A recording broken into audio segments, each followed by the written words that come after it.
आज आम solitary river कवितार part 2 आलोचना Karma.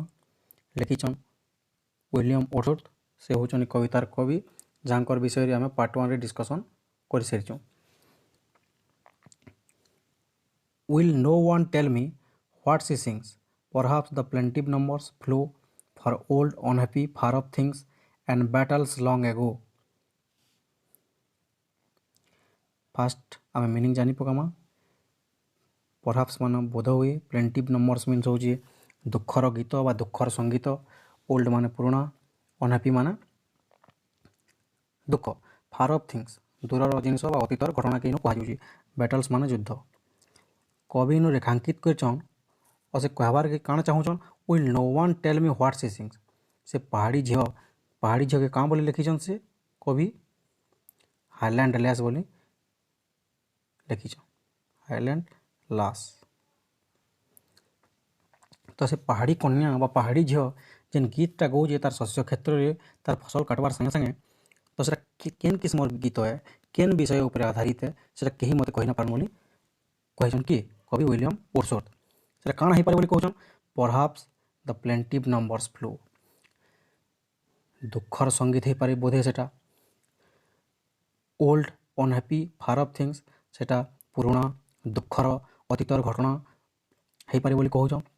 And battles long ago कौनसी युद्धर करुण कहानी हेइ पारे जेन गीत गाऊे से सॉलिटरी रिवर बोली कहछन। दुखर घटना ना हेले एतकी दुख जर्जरित गीत गभीर अनुप्राणित ना करथिता कवि को, सेटा कहबार के चाहूछन। तो फिर भी से गुंदले ही होजन काना से गीत गाऊे से अनुमान करूछन परहाप्स प्लेंटिव नंबर्स हेइ पारे, दुखर विषय बा दुखर गीत हेइ पारे बोली कहछन, पुराणा अतीतर स्मृति हेइ पारे माने दुखर घटना हेइ पारे बोली कहछन, और किछि युद्धर क्षय क्षति हेइ पारे बोली भी कहछन।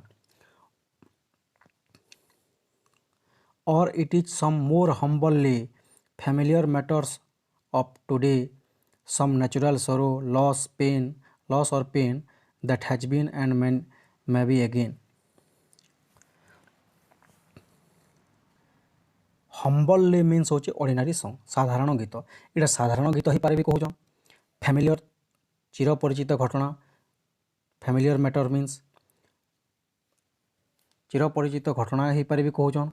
और काना कहूछन सम नेचुरल सरो, किछि सरो मीन्स होचे दुख, लॉस माने क्षति, पेन माने जंत्रणा बा कष्ट। स्वाभाविक किछि दुखर विषय ही पारे, किछि क्षति घटित हे पारे से हाईलैंड लास रो जीवन रे, सेति लागि बोधे से ई प्रकार गीत गाउत हे पारे।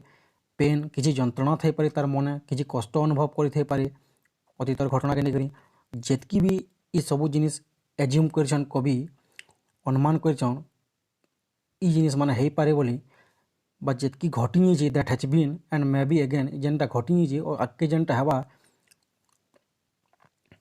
सेटा के रेखांकित करछन कि कवि। से कहछन will no one tell me what she sing. से काण गाऊे मते केहे कहि न पारन बोली कहछन। और फिर से अनुमान करछन ई सब जिनिस प्लेंटिव नंबर्स हेइ पारे से गीतटा, old unhappy far off things जिनिस उपरे बेस्ट हेइ पारे कहछन, किछि युद्धर क्षय क्षति हेइ पारे कहछन। तार संगे संगे आउ काण कहछन साधारण गीत हेइ पारे बोली कहछन, चिरापरिचित घटना हेइ पारे कहछन, सम नेचुरल सरो किछि क्षति दुख और जंत्रणार विषय हेइ पारे बोली कहछन गीतर थीमटा। Next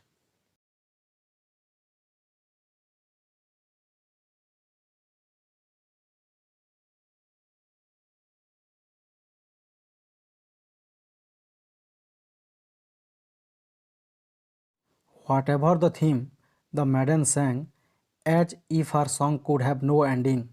I saw her singing at her work, and over the sickle bending I listened, motionless and still, and I mounted up the hill. The music in my heart I bore, long after it was heard no more. Whatever the thing, काण जाण भी ही पारे से थीमटा, से विषय वस्तुटा, से जेन गीत गाऊे solitary river बा से हाईलैंड लैस रो पहाड़ी कन्यार गीतर विषयटा द मैडन सैंग। मैडन्स मीन्स होचे अविवाहित झील। एथर जानल मैडन मीन्स होचे तार अर्थ होचे अविवाहित झील। मैडेन्स मीन जहाँ से हाईलैंड तो अविवाहित झील है हेतिलगे से मैडेन कहूछन और से हाईलैंड लेस भी कहछन इन क्लियर हो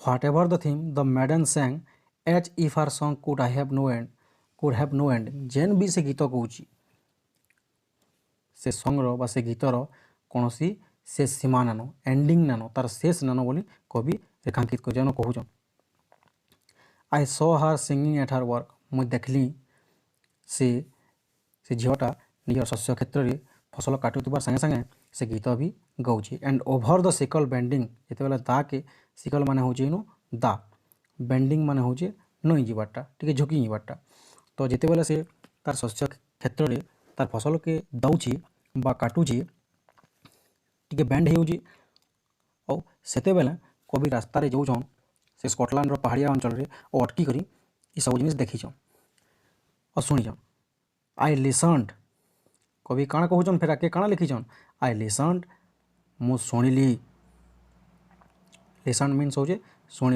शुणवाटा तार इडी भेटू फॉर्म अच्छे हेतिल शुणिले कवि शुणिले और से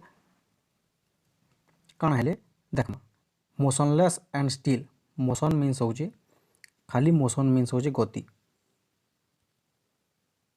मोशनलेस मीन्स हो गतिहीन स्टिल मान स्थिर मान से धीर स्थिर होकर रहीगले जिते बेले से शुणिले से झीर गीत के सुमधुर कंठ के and as I mounted of the hill जिते बेले से पथ बा रास्ता अतिक्रम कर धीरे धीरे चढ़ीछन माउंटेड मीन्स चढ़वाटा माउंटेड ऑफ से चढ़ले जिते बेले हिल माने पहाड़ के जिते चढ़ले और आगे जिते बेले गले the music in my heart I bore heart माने हृदय बोर माने ग्रहण करवाटा बोर इन बियर मीन्स ग्रहण करवाटा बियर जगार इन लिखाई बोर तो and H I mounted of the हिल कवि कहून मुझे जिते बेले ऊपर के गली पहाड़ के चढ़ली रास्ता अतिक्रम कली the music in my heart I bore जेन म्यूजिकटा मोर हृदय धारण करदेला long after it was heard no more इटा आउ केभे भी शुणाने गला एतकी बढ़िया लगला कवि को से हाईलैंड लास से मैडेन से पहाड़ी कन्यार गीत जे सारा जीवन लगी तांकर हृदय से गोटे रेखापात कला से गीतटा और से केभे भी भूली ना पारूँ बोले से गीत के कहून और एंता गीत से जीवन रे आके सुनबे कि ना सुनन जे सेति लगी संदेह प्रकाश करिछन long after it was heard no more एंता गीत से जीवन रे ना सुनी पारन बोली भी कहून कितनी भल लगी जे कवि को जिते बेले ई गीतटा शुनिछन से हाईलैंड लासर मुहरु एतकी सुमधुर कंठ से बहुत भूरी भूरी प्रशंसा कर तार कंठ के और तार गीत के तार संगीत के और पूरा माने भाव विभोर होजन कहीचन the music in my heart I bore long after it was heard no more इटा सुनबार के ना मिले बोली भी कहीचन।